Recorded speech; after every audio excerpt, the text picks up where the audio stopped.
Ezekiel chapter 9. The slaughter of idolater. Then the Lord thundered, "Bring on the men appointed to punish the city. Tell them to bring their weapon with them." 6 men soon appeared from the upper gate, the 4 lords. Each carried a deadly weapon in his hand. With them was a man dressed in line, who carried a reader's case at his side. They all went into the temple courtyard and stood beside the bronze altar. Then the glory of the God of Israel rose up from between the cherubim where it had rested, and moved to the entrance of the temple.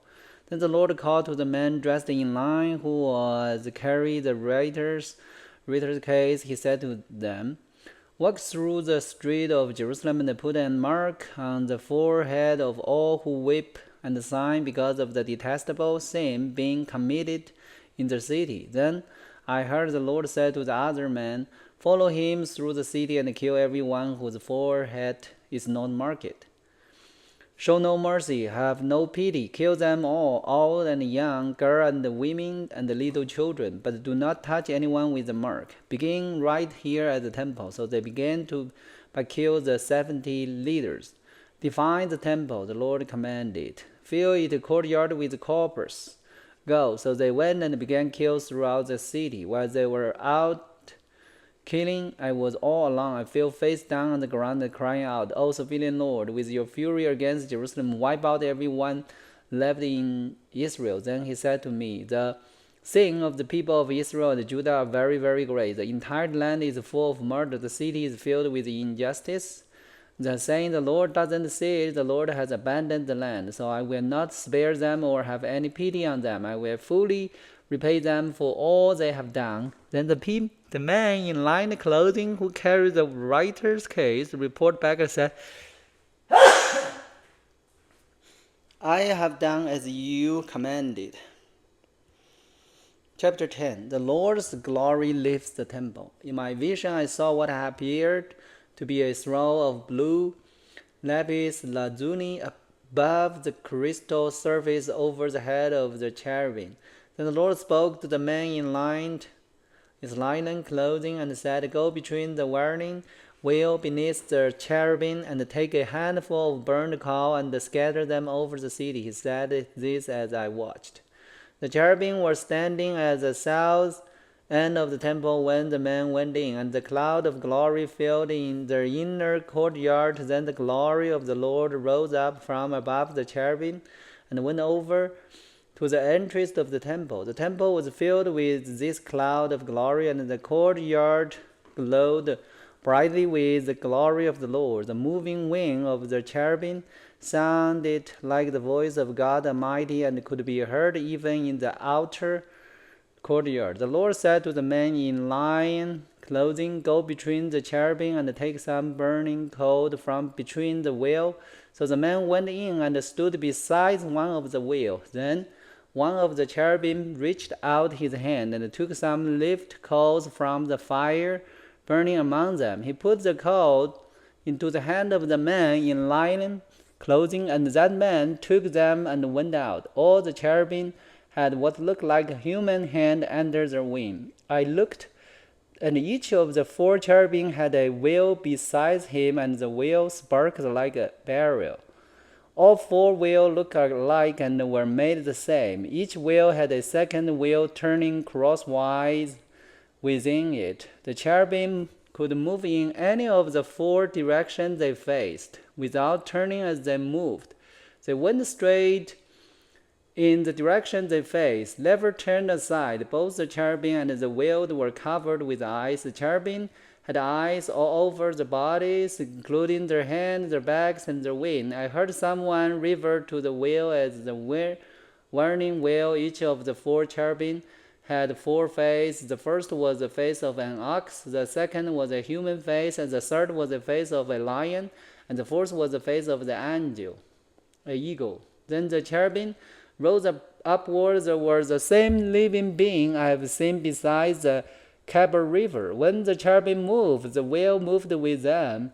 When they lifted their wing to fly, the wheel stayed beside them. When the cherubim stopped, the wheel stopped. When they flew upward, the wheel rose up, for the spirit of the living being was in the wheel. Then the glory of the Lord moved out from the entrance of the temple and hovered above the cherubim.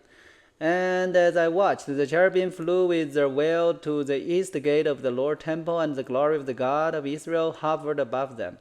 There was the same living being I have seen beneath the God of Israel when I was by the Calvary river. I knew they were cherubim, for each had 4 faces and 4 wings, and what I looked like human hands under their wing, and their faces were just like the face of the being I had seen at the Calvary, and they traveled straight ahead just as the other had.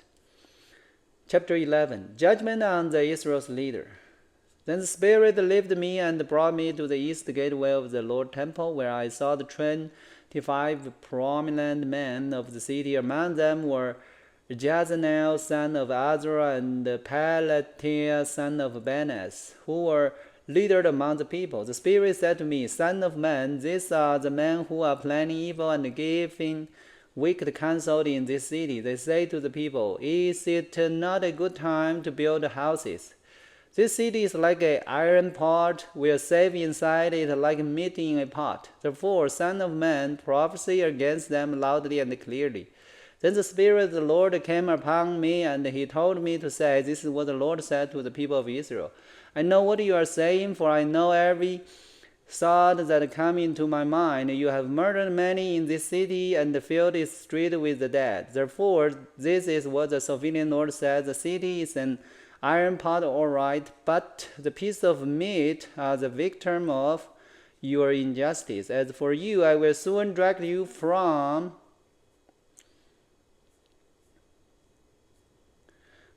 this pot. I will bring on you the sword of war you so greatly fear, says the sovereign Lord. I will drive you out of Jerusalem and hand you over to foreigners, who will carry out my judgment against you. You will be slaughtered all the way to the border of Israel. I will execute judgment on you, and you will know that I am the Lord. Now, know this city will not be iron pot for you, and you will not be like meat safe inside it. I will judge you even to the border of Israel, and you will know that I am the Lord, for you have refused to obey my decrees and regulation. Instead, you have copied the standard of the nations around you, where I was still prophesying. Hanatan, son of Benaz, suddenly died. Then I fell face down on the ground and cried out, O sovereign Lord, are you going to kill everyone in Israel? Hope for exiled Israel? Then this message came to me from the Lord. Son of man, the people still left in Jerusalem are talking about you and your relative and all people of Israel who are in exile. They are saying those people are far away from the Lord, so now he has given this land to us. Therefore, tell the exiles, this is what the sovereign Lord says, also I have scattered you in the country of the world. I will be a sanctuary to you during your time in exile. I, the sovereign Lord, will gather you back from the nation where you have been scattered, and I will give you the land of Israel once again. When the people return to their homeland, they will remove every trace of their vile image and detestable idol, and I will give them singleness of heart and put a new spirit within them. I will take away the stone and stumble heart and give them a tender, responsive heart, so they will obey my decrees and regulations. Then they will truly be my people, and I will be their God. But for those who long for vile image and detestable idol, I will repay them full of their sin. I, the sovereign Lord, has spoken. The Lord's glory lifted Jerusalem. Then the cherubim lifted their wing and rose into the air with the wheel beside them, and the glory God of Israel hovered above them. Then the glory of the Lord went up from the city and stood above the mountain to the east. Afterwards, the Spirit of God carried me back again to Babylonia, to the people of the exile there, and so I ended the vision of my visit to Jerusalem. And I told the exile everything the Lord had shown me. Alright, so that's today's Bible learning. Hope you like it. God bless you, and see you tomorrow.